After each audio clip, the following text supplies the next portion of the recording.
This is Crash TV.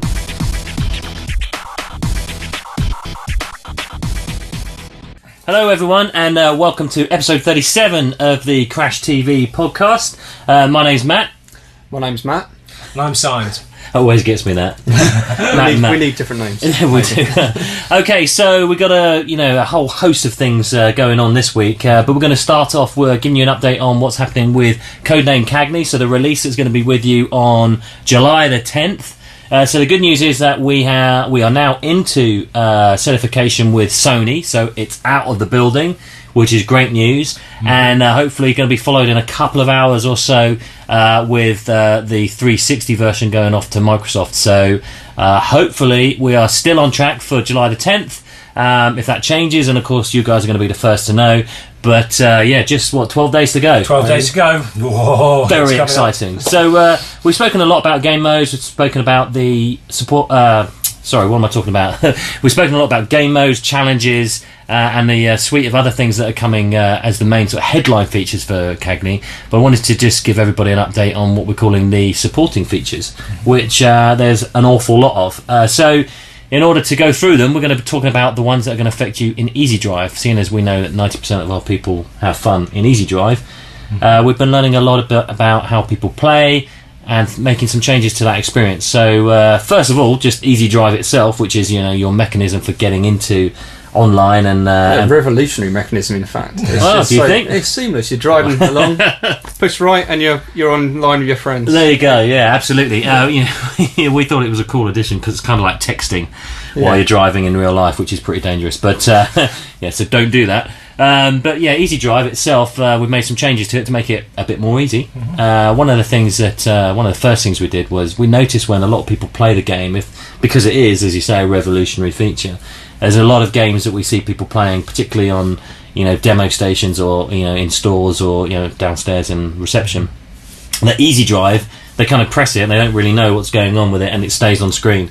And so the amount of people that we've seen driving and playing around in Paradise with Easy Drive up, when they don't really know what it is, there's quite a few people that do that when they're new to it. So we've actually just made it just disappear after 20 seconds of inactivity, which is great. We've reordered a few things up on Easy Drive to make way for a few new features, and obviously to support things like the fact that we can now branch to challenges, because we have our time challenges coming in from Cagney.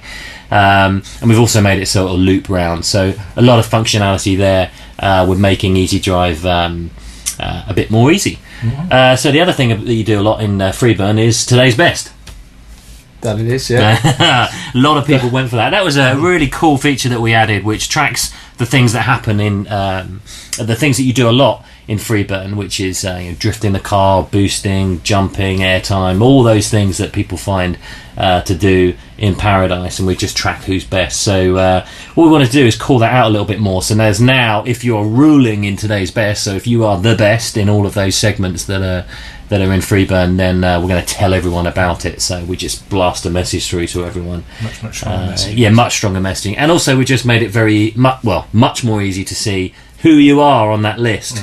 Clearly, if you're the host, it tells you in the top left-hand corner of the screen that that you are the host, but also calling out where exactly you are in those lists down the right-hand side of the screen. So a couple of little things that we've done which make today's best and Freeburn certainly a lot more accessible. We've done some stuff with VoIP. Seems like we're talking about voice over IP an awful lot. We're still trying to track down a small issue that's affecting some 360 players. But we've added some new features into the VoIP on Freeburn. In particular, being able to mute yourself, being able to mute other players, and fixing a couple of little bugs that were left in the PlayStation version of the volume settings. So those are very cool little changes that we've made. Again, it's greater than the sum of all of its parts. So we're pleased with what we've done with VoIP. Obviously, we've made some changes on PlayStation 3 in particular, because we were limited with some things that we could do in terms of accessing leaderboards whilst you're online. So you can now do that. And we've obviously on PlayStation 3 we've introduced 1080i support. So for some of the early HD TVs that were just supporting 1080i. We've implemented that support. That's very cool. By the graphics guys have done that, and a happy benefit of that was that we also increased the quality of the standard definition rendering. So once you get your Cagney update on July 10th, those players that are still playing in standard definition are going to see a much better image. Yeah. Plus, there's also another load of extra features and stuff that are additional and supporting the Cagney, but we'll probably talk about those next week. Yes, we will. Yeah, there's, as I said, there's a heap of things in there over and above the headline features. We've broken it down. We're just going to talk about those that affect Freeburn, and we'll be talking about some stuff that helps challenges, in particular supporting players coming in and out of challenges, ranked race changes, and some other things. So we just want to keep you all informed on everything that's coming in this huge pack of content on July 10th. And of course, talking about Freeburn challenges, of course, on the website, it's been Freeburn Challenges Week.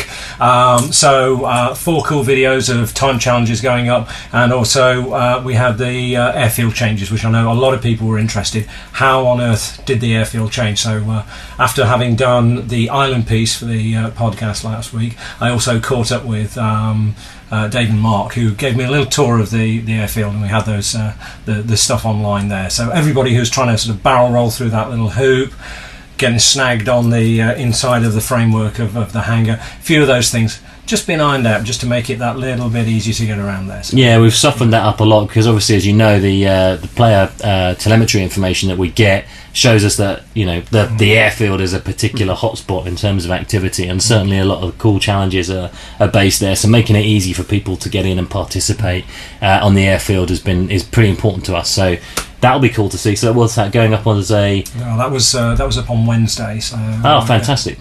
Sort of thing, and then 2 days of Freeburn challenges. Next week, car week on the website. But anyway, we'll move on. Actually, sorry, we're going to talk about one extra additional feature on the PlayStation 3 version. So all your PS3 owners, you've been badgering us for weeks and weeks and weeks about custom soundtrack support. Thanks to our friends at Sony, we've been able to implement that now, and here's a little featurette on exactly how it works.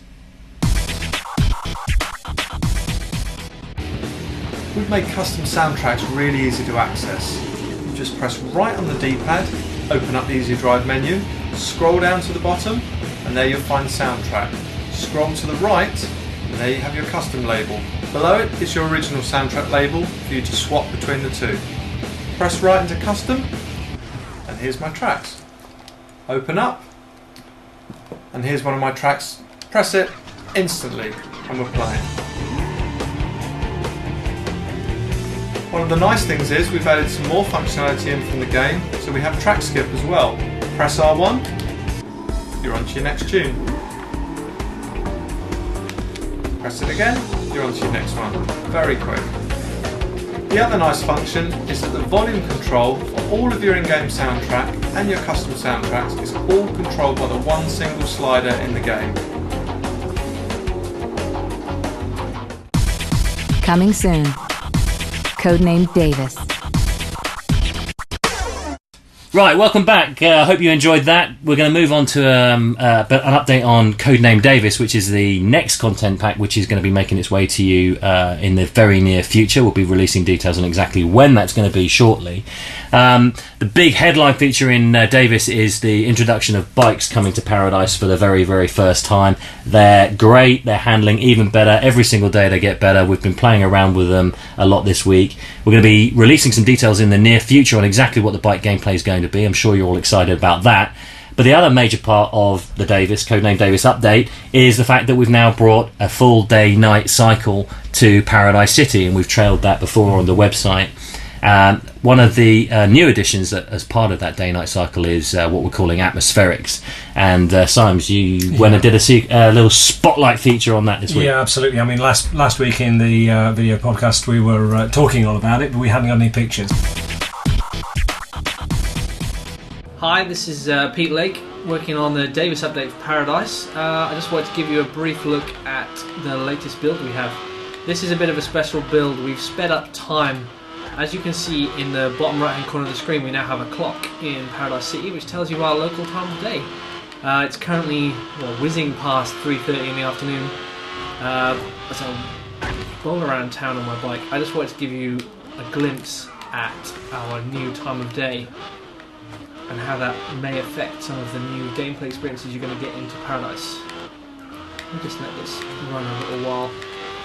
The day runs from 8 AM to 8 PM in Paradise City.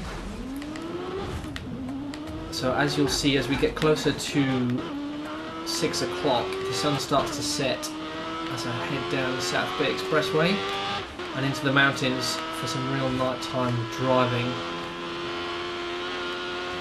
You'll have a number of things available to do during your time in Paradise City on your bike. We'll have road rules for every road, and you'll also have a different time during the day and during the night. So the traffic is a different density during the day and during the night. Oh, here we go. As you can see, I've turned my lights on as it gets to 8 PM and the sun starts to set over the hills. Let's just slow down a little bit so you can see some of this.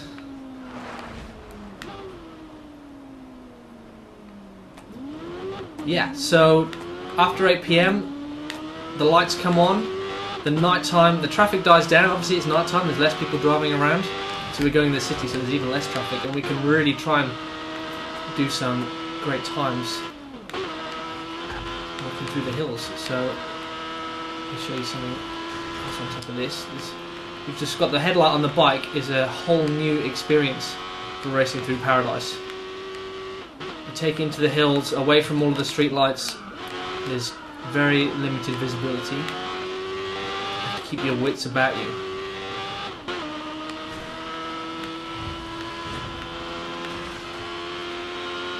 As well as the night and day differences that will affect the gameplay. So we'll have certain events that will only be available at specific times of day. I won't go into complete details on those now. Some things I'll have to save until next time. We've also got atmospheric changes which will happen during the course of the day, and they're also random, so every time you play each day will be different. Sometimes it's foggy, sometimes it's sunny. You won't know what your next experience in Paradise City is going to be like. We want people to keep coming back to the game and playing very different things each time they play. When you go online, everything will be synced up to the host, so there'll be no chance that you're racing in the daytime and someone else is racing in the nighttime. We want everyone to share the same experience online, share their Paradise City.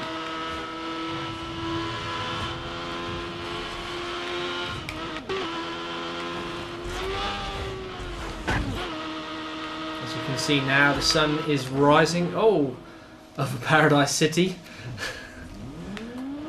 Beautiful morning today, nice and clear, good for a ride.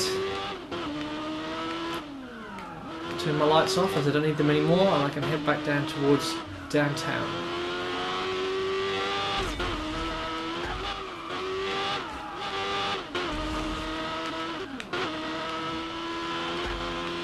So this is a real brief glimpse of our day and night. Obviously this, as I said, this is speeded up. This is down to 5 minutes a day.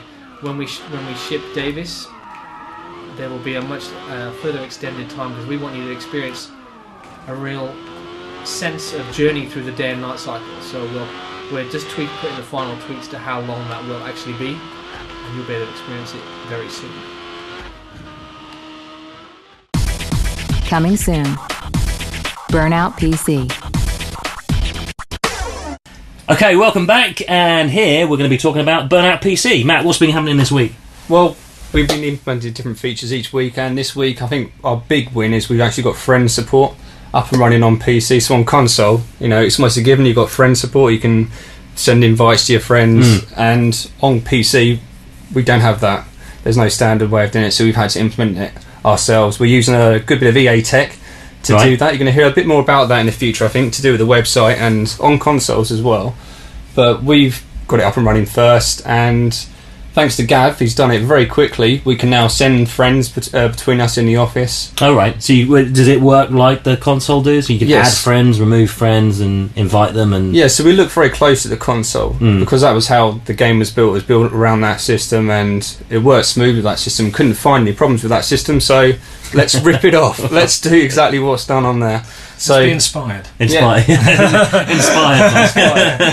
So you can either type someone's name in, to search for them. If you Right. played against them recently, you'll be able to send them a friend invite. You'll obviously be able to block that invite, decline or accept it. Just as it is on the console, really. And is there any messaging that you can do? Messaging, well, we're looking at that at the moment, so we're wondering what you want to use messaging for. We're wondering, do you actually need messaging? Right. We can have friends without it.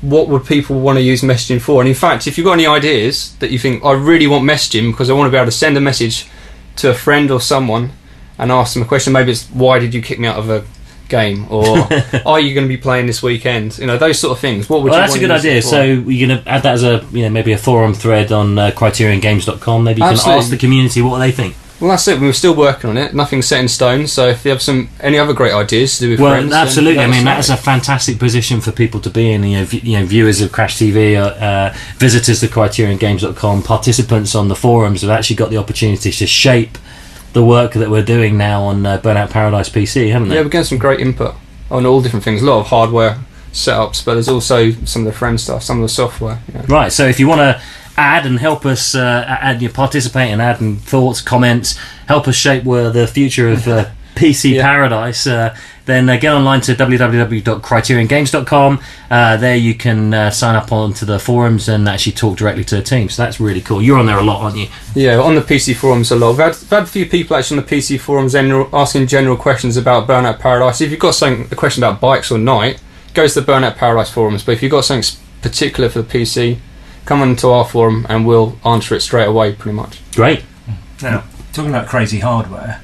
We've had some fun this week, yeah. Yeah, I can say so. I took the camera around to see what you guys had got, wasn't it? So I don't know. You better talk about it. Yeah, well, building in what I showed last week with the controller config, we thought we could plug anything in there, and we were actually challenged. Okay, Rock Band controllers. I want to see you playing Burnout Paradise with the Rock Band controller. So we plugged the guitar in, and we had to go at stunt run. We did indeed. We had a great fun at Stunt Run. It was very good. I've been playing quite a bit of Rock Band recently, so it was very interesting. It was bizarre to be playing Burnout Paradise with the Rock Band guitar.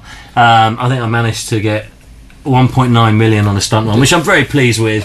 Particularly, but it feels great, especially when you've got a nice rock song on there. Thanks to Gary Casey, in fact, for giving us input on how the controls work. So he was the one come up with lift it up for the boost. Great. And it's just brilliant. Hit the whammy bar for the handbrake. Yeah, those flat spins. So if you want to see what craziness can be had with Burnout Paradise on the PC and the Rock Band guitar controller, check this out.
Hi, welcome back. So, in the second of this week's special features, Simon's been out with his roving camera. What have you been up to? Well, we say, after seeing Burnout Team rocking out there, one of the other things that we've kind of not mentioned a big deal about in Cagney, but a lot of sound changes to Cagney have come in. I mean, things that we've taken for granted and stuff like this, as we're always trying to do, is evolve and add to the content. So I actually hunted down James and Steve, who normally actually threw in the recording booth here and making sure all the sound sounds fantastic, and actually found out from them what's actually coming to Cagney, what they've changed, all of the various different things that are going on. So try this out. Crash TV Spotlight. The sounds of paradise. Okay, so in this special report, we're going to go outside the confines of the podcast room and go all the way around the building, talking all the way here, a whole 8 feet into the audio suite. What we're going to do here is chat to the audio guys about what's coming for them in the Codename Cagney update. Hey everybody, I'm John. I'm a lead audio programmer and been working on Burnout Paradise for 2 years now. I'm Steve, and I'm the audio director, and I've been here for all the burnouts. So we're going to give you a little tour, a bit of an idea of some of the things that we use to achieve what we do. So it really is a mixture of software and hardware to achieve our results. We bring in raw source material, which is gathered from various places. It could be on location recording, it could be anything, it could be voice sessions, depending on what the material is. And then what we look to do is we look to post-process what we bring in, and then the following stage then goes to John and his team, and that's in terms of how things are actually realised in the products themselves. Giving you a very quick overview, we have various, this is running software here which various DSP, which is what we call digital signal processing, which is basically plugins. So if we bring a sound in here, for example, which is a car engine sample, then what we look to do with that is enhance the sound that's been recorded and get the most out of it. We want to get the grit out of it, the dirt out of it. We want things to just sound really aggressive and exciting within the product. So what we would look to do is use various different plugins in a software environment, as well as what we would also do is we would look to some hardware as well. There's various things you can use. You know, the pod here, for example, is very well known to anybody in the guitar community, but basically can give you simulation of different amplifiers and effects and stuff like that.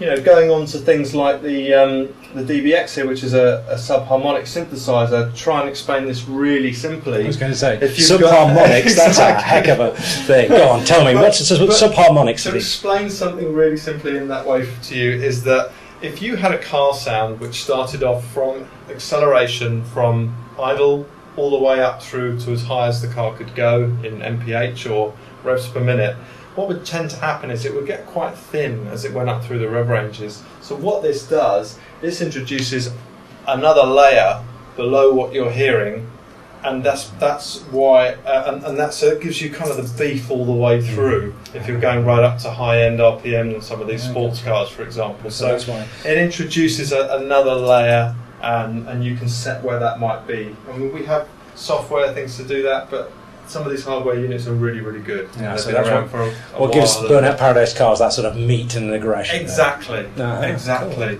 So the other things that we're using here, this is our sequencer software package, which we look at post-production side, and then we move into all the tools and tech which are inside Criterion, and what we use here to achieve the results out of our sounds. John can give you a little bit of a detail on the graphical representation and how this kind of works. Yeah, absolutely. I mean, a lot of the processing takes place offline, as Steve was saying, but then there's a lot of processing that can happen live and on the fly while the game is actually playing. Just things like EQs. We're pretty fortunate to have some graphical interfaces, but on top of that, in order to make a given engine, there's a given audio engine. There's somewhere around 180 parameters to edit. So I mean, just looking at it, it may seem endless and crazy, but the amount of information needed in order to make an engine is quite intense. And the thing with that is that, you know, from John's side and with his people, you can take that in depth, and then from my side, we can take that quite simply, and I can just take the outset of, say, engine and exhaust and actually work out the relationship of those and control those, and then John can go into the real depth of what was needed. So each person can have the right level that makes sense to make our flow and workflow really work every day. Cool. Okay, so could we have a listen to how tweaking the parameters actually does affect the sound of an engine? Okay, so we've taken the tow gate here and we're live in our in-game tools, and we're looking at the EQ, we've got the sound of the car here. So we've got complete control, sweepable EQ right the way across here. So you imagine, just think bass, mid, treble. We've got fully sweepable EQ. So John is working through here. We can find the fundamentals, we can find what's the really interesting note and tone of what a car might be and boost that. So for example, this car here is your real ultimate Japanese out and out, tuned tuner car with big turbo and stuff like that. So we can pull out that whistle, we can pull out the sort of raspy exhaust, we can set what gives it the most interesting tone for the player to have. As you can hear, it's doing that all live in the game as you're driving about.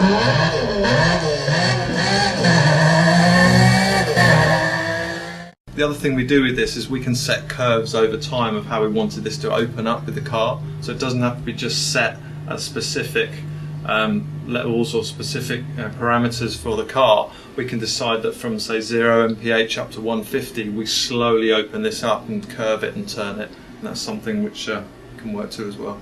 Okay, so I understand that with Cagney the surround sound mix has changed. How does that work? I think the most important thing for us was to re-look at how we wanted the experience to feel. In a lot of movies, the idea with surround sound is to experience it as though you're an observer and the action is passing around in front of you. Whereas in a game, you really have the advantage of you want to create an immersive experience, and you want to feel like you're actually inside the car, despite the fact that there might be a camera flying around 100 meters behind the car. You want the experience of being inside, and some of the best ways of doing that are through surround sound mixing. Things like the tire noise coming out of the rear speakers, crashes having a very broad multi-speaker feeling to it. Speech coming out dead center. I think one of the most dramatic things is an AI car creeping up behind you, coming up quietly in your rear speaker, passing in front of you, and then just even drowning out your own engine because it's now taken lead. Things like that can really create drama, and surround is the way to do it. So classical music, that's coming into the game as well, isn't it? So you have this in your soundtrack menu now, so you've got full control. You can select whether you want them in Freeburn, whether you want them in events, whether you want them to play or not play. We've got 91 pieces of music now in the soundtrack, and starting at 71 downwards is all the classical pieces. There's over 20 pieces, and you can enjoy them as you experience different parts of the game. Just a different way to have fun in Paradise. And here's how it works. So, into under the hood, down to the soundtrack. Here you have all the soundtrack as you've known before. I'm going to make my way down. A little bit of a journey here. So when we get up to 71, the classical music begins. Let me show you. Here we go. So here we are, straight in, number 71, Johann Sebastian Bach. I believe that you've also gone back to all 35 cars and enhanced all the audio in Cagney. Is that true? Yes, we have. There's an example here, the Krieger Pioneer. What we've got here is a music system playing, typical to how you'd hear on the streets, where you typically have like a big subwoofer and sound system speakers, 8-10 speaker system in the car all amped up.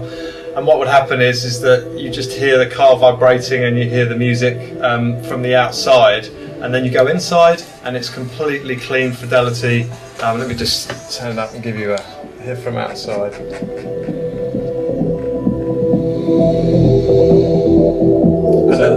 So that's from outside the car? Yeah, this is how you'd hear them outside. Go inside. All the fidelity's there, nice and clean. Out of the car again. And kick the bass now.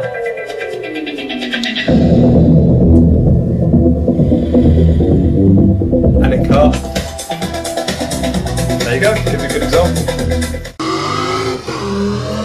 So for real raw engine tone, going through all the cars, this Montgomery GT2400, real classic Le Mans style. I'll give you some of this.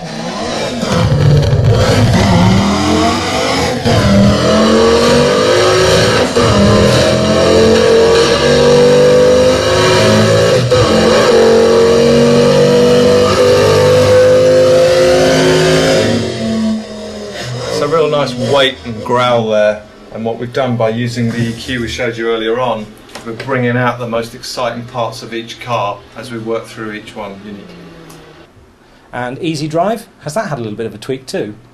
Working through the presentation in the game, there's various pieces we've focused on. Something that's really important to us was Easy Drive. It never really had an identity from the audio side. So what we've done is we've given it a vocal identity. I'll give you a demonstration of that. Easy Drive. As you can hear, what happens from that is you've got a vocal identity of Easy Drive from stylized voice, as well as the sound effect with it as well. And what we do is you don't have that every time, so we don't want to annoy the player every time with a big bold sound effect. If you play it as you heard then, it'll play the Easy Drive vocal and sound effect the next time you hit it for about a period of 3 minutes or so, whatever we want to set it as. It'll just play the sound effect. So you might be setting up a freeburn game or whatever else, and you come back, and depending on the time periods and how long you've been playing, you'll get the vocal identity over the period of time of playing the game. Wow, that's cool, guys. Thanks ever so much for spending the time with us. I suppose the next time that I'll be coming to see you is when we're talking about motorbikes, night, and what's happening in the Davis update. Thanks very much. Enjoy the pack. Mailbag@CriterionGames.com. Okay, welcome back. Hope you liked that. That was pretty cool. We got our update now on what's been going on in the world of Burnout Paradise with our community update. So what has been going on? Well, I've been busy with episode 2 of this video podcast, really. This whole new format with the titles and bits and pieces, and having a lot of fun and an awful lot of interesting experiences with video exporters, which I don't want to go into, but apologies to everybody about the last podcast. We delayed for a couple of weeks just so that we could get everything straight, and then right at the last minute we were about to push the button on Friday night. We had a load of technical issues which meant that we had to go late. Always on a Friday night. It was fantastic. Anyway, that aside, new style podcast. We've still got the postcards coming in. We've had 4 great postcards this week. If you want to send us a postcard, we'll send you one back, and you always send it to the usual address, which is quoted at the back of the video podcast. But for everybody here, it's CriterionGames.com at Onslow House, Onslow Street, Guildford, Surrey, GU140N in the UK. In the UK.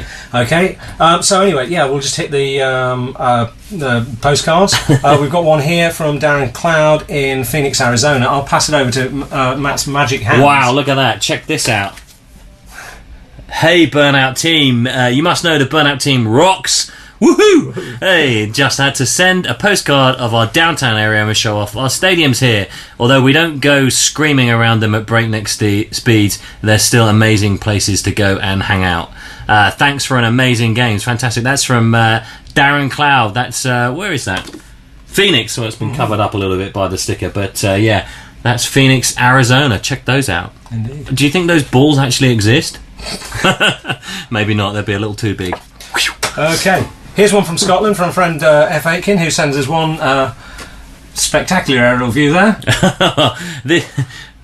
That is a spec. That's Glasgow and the River Clyde. Hello, this pic is for your collection from Scotland. All the best.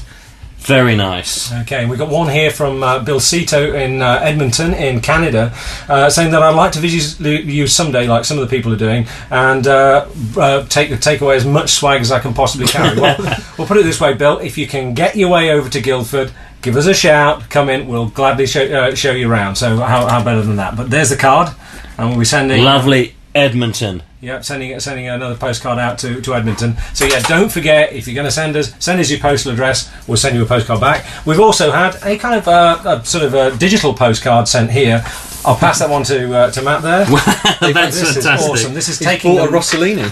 indeed.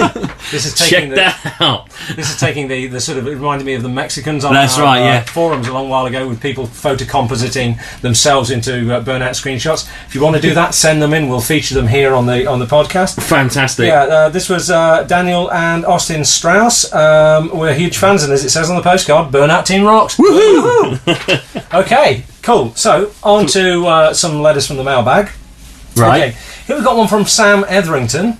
He said, here, can you change the system for online challenges? Because it's very, very annoying when everyone does the challenge apart from one person. When they quit, we have to start over, and then we completed the challenge apart from one person, they quit again, we have to do it again. It's very annoying. Well, that's quite interesting because we touched on it earlier on in the podcast about changes that we made or supporting features, and one of them, the changes that was coming in Cagney in 12 days' time, July 10th, is just to help that particular problem. So we notice a similar thing that sometimes you'll get someone in your game who doesn't want to or doesn't quite realise that a challenge is in progress, and obviously it cancels it when, or it used to cancel it when that player left. But now from Cagney onwards, if you have a challenge running and somebody leaves, then we actually just tick their part of the challenge and we treat them as actually having completed their part of the bargain, if you like, so those other players can continue with the rest of the challenge. So that's going to just soften the edges around challenges. There's nothing worse than being stuck in the airfield and you're about to make that last jump and someone goes. Yeah. So obviously, if you're in a two-player challenge, that's not quite going to work. Exactly. And if more than one person goes, then we do still terminate the challenge because it leaves it open for a little bit of exploits, I think, but a lot softer this time round. So once you get Cagney, let us know exactly what you think about that. That's a really good solution. Thanks, man. Cool. Yeah. Okay, well, here we've got one from Creamy Joe. First of all, it says, Burnout Team rocks. Woohoo! Okay, so I've noticed something in the videos you guys released about online stunt run, Road Rage and Mark Man. It seems like you're using the PC version of Paradise, and this is why. When I was watching the videos, I noticed that the same 4 people were in the lobby each time. I looked them up in my Paradise profile at CriterionGames.com, and there was no info for either the PS3 or Xbox 360. If it isn't the PC version, how do you explain the missing stats for each player? Oh, wow, conspiracy theories abound. Absolutely. Well, yeah, I would say from our underground bunker, where we're actually developing PlayStation 6 versions of Burnout Paradise with the aliens from Roswell. Yeah. Actually, the truth is, Creamy Joe, we were working on a PlayStation 3, but what we're actually doing is we're working on a special internal version of the PlayStation Network. So we don't actually get to touch the real PlayStation Network. Can you imagine what would happen if we were actually unleashed with half-working software and all sorts of stuff like that before it had gone through the checks? So what actually happened was, in those videos and everything, myself and ENA and some of the guys from the team got together, went online in our own internal network, and so that's why there were all sorts of various different names that never got picked up by the profile thing. But it's kind of a nice thing to think about the secret facility. Yeah, quite. And the reason it was the same 4 players is because you did them back to back. Absolutely, right? yes, indeed. Cut them up. Yeah, so Power of editing. there's no conspiracies going on there. Or is there? Anyway, finally, okay, we've got one here from Kada. It says, hi, firstly, congrats on such a brilliant game. I'm a fan of all Burnout games, and Paradise is the most addictive yet. Wow. As a PS3 player who is too tight to buy a webcam, I'm also of the opinion that having your PSN iconic pick as a snapshot when you take someone down and win the race is a bit naff. I've never had it. In my honest opinion, the whole selection of available PSN icons are a bit naff, but that's another gripe and it's not your fault. I was wondering if the ability to select an image, i.e. already one stored on the PS3, to use in lieu of a webcam snap is going to be made an option in any future Burnout Paradise updates. If not, I'm putting it forth as a suggestion. Cheers, Kada. That's a really good suggestion.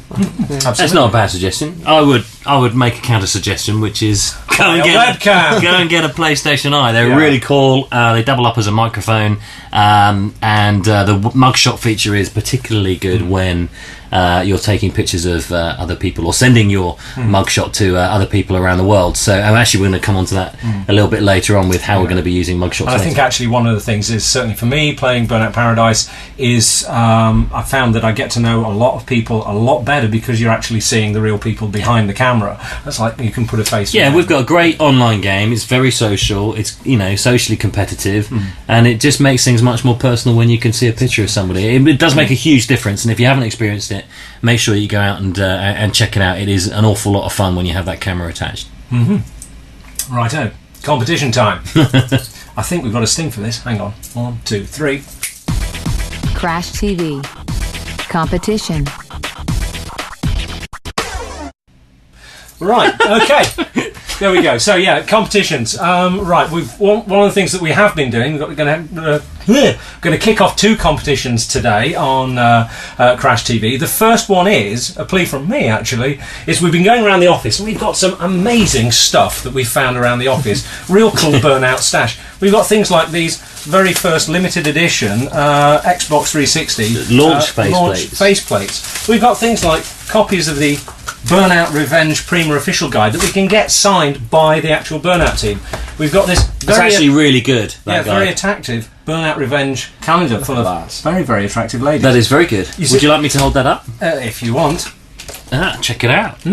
So, yeah. How do you do that? Moving swiftly on. Yeah. So anyway, we've got all of this stuff, and we're going to be raiding everybody's desks over time. We want to try and clear up the office, and we're going to be stealing bits and pieces of stash from out the office, getting them signed and stuff like that. But we need some competition. So if you could write me the mailbag with your competition suggestions, maybe we can run some of those and see what we could do to get some of that Burnout stash out of the building and into your hands. Mailbag at CriterionGames.com. Indeed.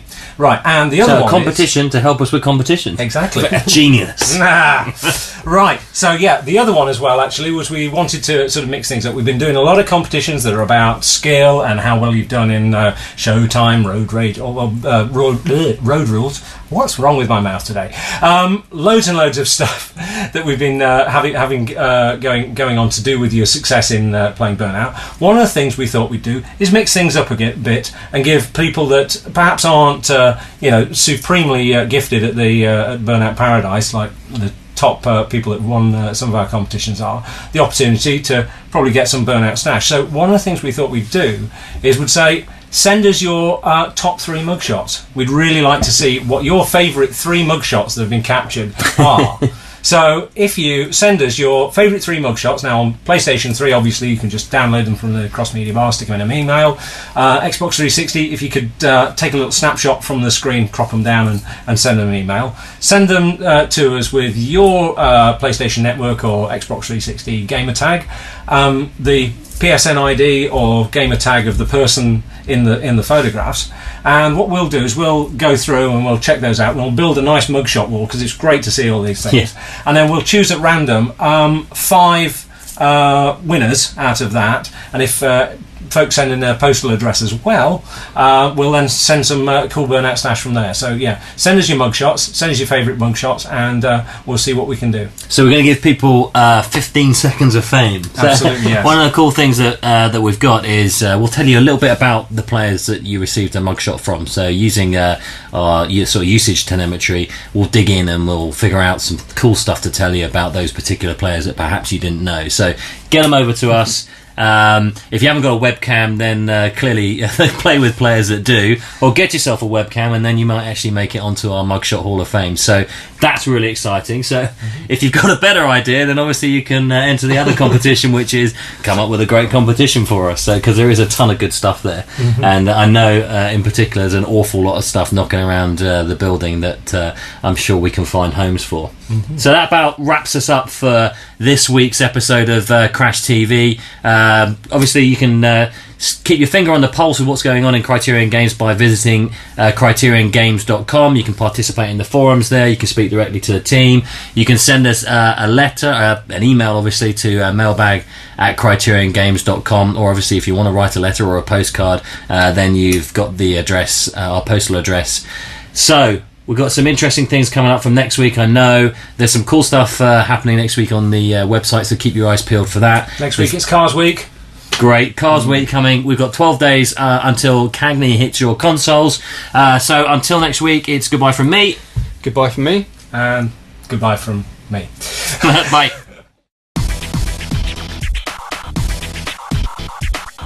Mailbag at CriterionGames.com.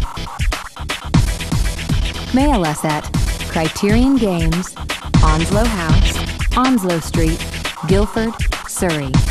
GU1 4TN in the UK.